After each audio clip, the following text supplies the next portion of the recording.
Azan konu kwanton gogbe. Dehiropo likpopo. Mi bio enanami. Mi ba minamo. Mi rouron enarunumi. Do me de bubio enane. Me de ba enamo. Me de rouron enaruni.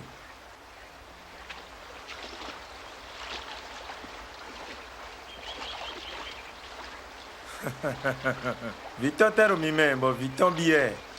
Revio enaze danda lomeni. Abi enabi azin benaze ronkekle da lomeni.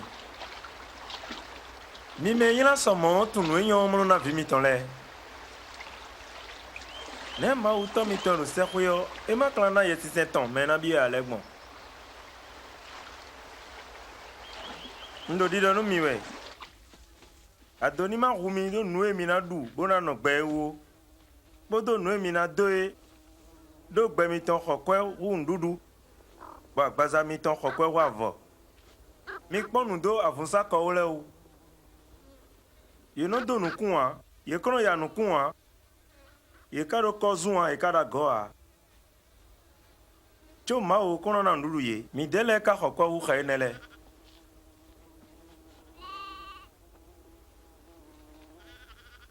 Mais kado mi men bon li ponton na zon bena do asan kpede gbezan ede tonji. Eyi ronron mi ton akpe no ma so aten le wa o ani uwe no ekpole klon no menu mi. Mi pon no do folo ale o. You know azoa e no lo avoa. Ma do no gbonu mi akhosu salmo je dokun so mo chue ka ba cho so ya. Nu ma o no ba cho nu gbe ran do tero greme egbe dimbo so e na dozo. Newe makana na mi avo e mi na do agbon. Nu ma di peto e mi. Blobonu ndidi mi toni su.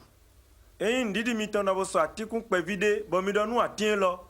Do eni ron sin fi itun tero khumeon e na segbenu mi. Anidora edebodo. Mi bio. Mi ba. Mi kukuhon. Ne unode nudidi chekledo dehiromegbon.